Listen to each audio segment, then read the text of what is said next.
Hey, my brothers and sisters, your boy Zach, and welcome back to some more Wuthering Waves. And today we're going to be talking about Cristoforo's powers. Exactly what are they, and what's going on with the 2.4 story, and how it's slowly revealing what his powers actually are. Because I've been on the fence about what exactly his, abilities are per se. And after looking over both Chacona's story and the 2.4 story, I've come to two conclusions of what I think his abilities may be based upon what people are experiencing and what some of the characters have said themselves. So Cristoforo's power seems to be a mix of two things. One being he has some capabilities of what makes up a tulpa. What a tulpa is something that exists purely from collective groupthink. Now, when I say he controls aspects of this concept, he can just manipulate rumors themselves and make them a reality, or take something that has happened and manipulate/corrupt it to make people believe something entirely different happened, changing the collective groupthink overall. Now, I am saying he's affecting collective groupthink instead of just simple manipulation, because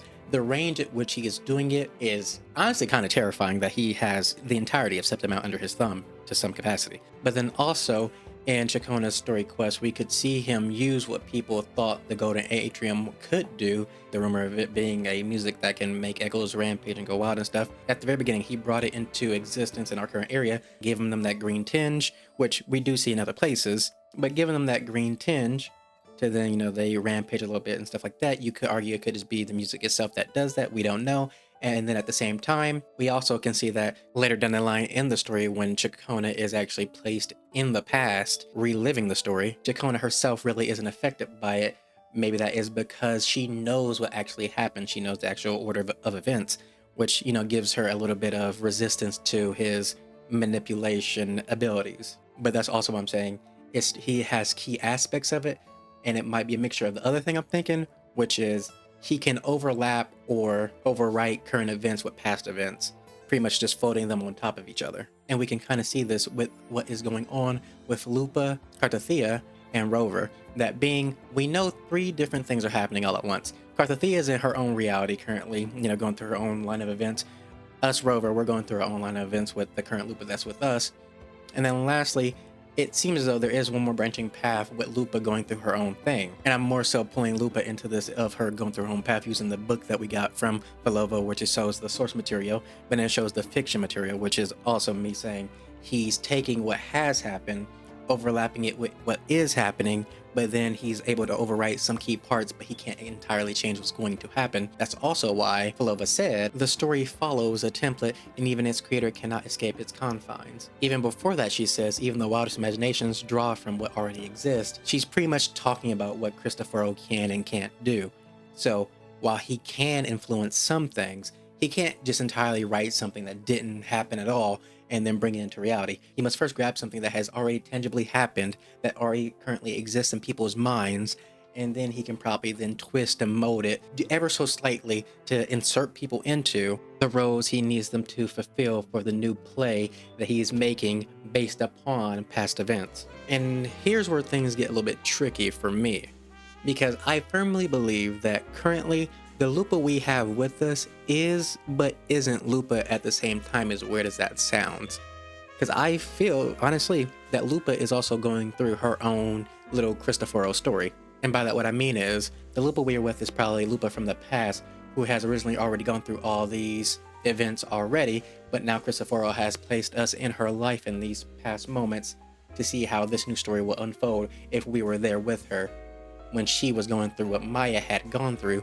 Similar to how he was able to place Chacona in her own past memories for her to see what was going on, but at the same time, she knew what actually happened, so she was able to rebuke what he was trying to place into her mind. And then the actual Lupa is somewhere currently being overwritten with all the key aspects of Maya, which is why we keep on seeing Maya and Lupa constantly overlap with each other. It's not that, they're the same person or anything. It's simply just trying to show us that Cristoforo is currently trying to overlap these two characters, trying to overwrite what Lupa is with what Maya has become, essentially pushing her down the same path of choices that Maya had to make to get her to become the little monster that she became. Which is also why we probably saw Cartothea getting ready to fight Lupa/Maya in that little tube where the dark tide came flooding out. We don't know. We know for a fact that that could or couldn't be Lupa, obviously, but we know it's not exactly Lupa in control because her eyes are that green tinge that we saw the echoes also have, showing that Cristoforo has some hold over her, either making her believe she is currently Maya or making her believe that Carthothea is an enemy she must defeat, making her seem a different way, because we haven't seen what exactly Lupa is seeing. We only saw what Carthothea saw. So while he may be able to collectively change everyone's groupthink by just simply overlaying one story on top of the other, people may believe they're in this certain timeline.